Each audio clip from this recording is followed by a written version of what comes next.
What are you doing there, 3PO? Taking one last look, sir. At my friends. So good. When Rise of Skywalker hits theaters this December, the 9th chapter of Star Wars could be the spell of the end for the beloved protocol droid C-3PO. No. Anthony Daniels has been the man behind the Golden AI for more than 4 decades. And he joins us this morning with his memoir. He's apparently going to be doing a reading from it right now. It's called I am C-3PO. The Inside Story, and here he is, ladies and gentlemen. Can you tell us what happened? Oh, he's too busy. He's too busy. I'm proofreading it. He's proofreading. You did such a beautiful job sharing all these stories. Congratulations on the book. Congratulations on the film. And congratulations on being the only actor to be featured in all 9 Star Wars films. Thank you for asking me back, because I always have such a great time on this show. Except you tried to fool me by changing studios, didn't you? We did. You were downstairs. I was downstairs, and I walked in there, and they said, no, we're upstairs now. Good memory. You're moving up. You're moving on up. That's right. Good memory. Can we talk about this? The stories just read as truly a diary. You take us along the experience, this wild ride, this 40-plus-year ride as this beloved 3PO. Let's start from the beginning, because I love these pictures. When you were first cast, it was an interesting audition chat with George Lucas. Well, it was kind of a little slow, because neither of us wanted to be there, frankly. He was worn out trying to find an actor to be 3PO. And he had people walking in as real, very good robot sort of things. Yeah. Sort of mime artists you see in a main square, with a paper cup in front of them, begging for tips. I'll end up there myself one day. But I strolled in totally casually like this, and we kind of neither wanted to be there. And then in the book, you read the transformation moment, the ting in a cheap movie that you would have. This was the moment of truth.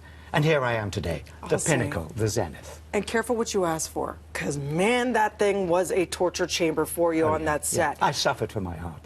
For sure. We have pictures. You have beautiful pictures Proof in here on that tell the file. story. Yeah. I was there. They would feed you with a straw just so you could literally... Just liquid, You water. couldn't see. It was a low-end production, I tell you. What was it like in there? You couldn't see? It was a little lonely. Yeah. Yeah, but it's better today. They gave you a vertical bed. Do we have the vertical bed? This was their big solution. 10 hours on his feet, couldn't see, couldn't breathe, in the desert. And they will put you on this, vertical bed. There it is. Like an ironing board. It looked very comfortable. You actually called it an Iron Maiden at one point. Iron Maiden. No, so it was, that old torture medieval thing where they, squished you in metal.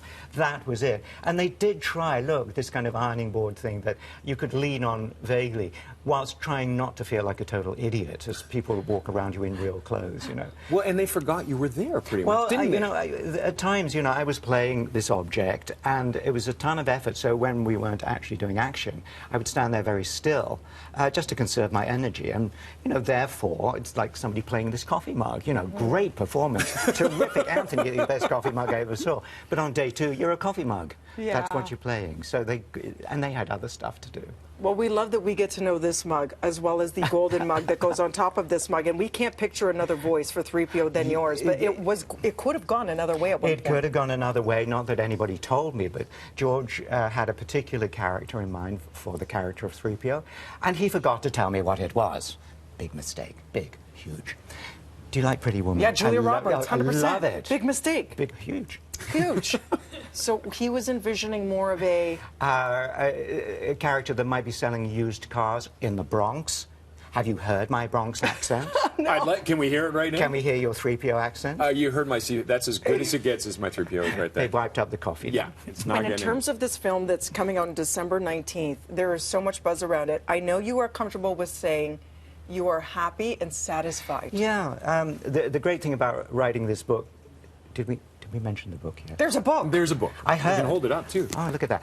In the book, towards the end, I talk about episode 9 because the book is structured on all the movies, obviously, but then there are side issues into all sorts of stories about the fans or John Williams, people like that. It just other things that happen. Indeed, I'm going to use a phrase that you may wish to edit out. I even talk about the Star Wars Holiday Special. Oh, yes, Right. that special.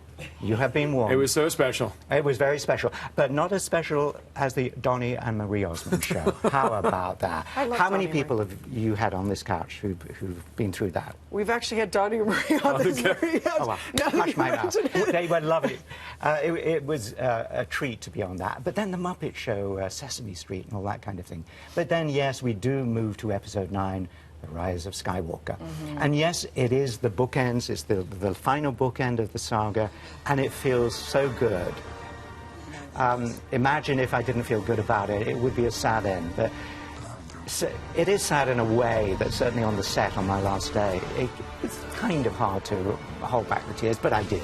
Oh, yes. But I feel very proud to be a part of this. And appropriate that you have I believe you have the last words in the movie, do you not? I have no... With JJ, you never know. You never know. You never know. You know, I think today's Monday. Yeah. Saturday morning, I was in a studio with him in my ear. I'm in San Francisco, he's in LA. And I'm getting him directing me, watching the script. And then I'm saying, what's this noise? What are you doing? Are you eating? He had a bowl of granola as he's talking to me through a microphone. Do you know what that sounds like? He's multitasking. So when you see my performance in The Rise of Skywalker, just imagine in 3PO's head, you've got JJ crunching away. He sounded like a Jawa? Yeah, exactly. Anthony's memoir is called I Am C-3PO, The Inside Story. It's available now. Pick it up. So many great stories as well. See him in Rise of Skywalker, December 19th. And man, has it ever been a pleasure to go on this ride with you for 40+ years. Come back anytime. I will. It's not over yet. I'll be back. You got I it. will be back. With your gold shoes, too. Gold shoes. Okay. Socks. Nice socks. These would match Who's with the winning? gold. Yeah. Mine are more subtle. Anthony, thank you so Sock much. We wars. adore you. Anthony, thank you for that. On that note, we're going to head upstairs now to Mel. Mel. You both win.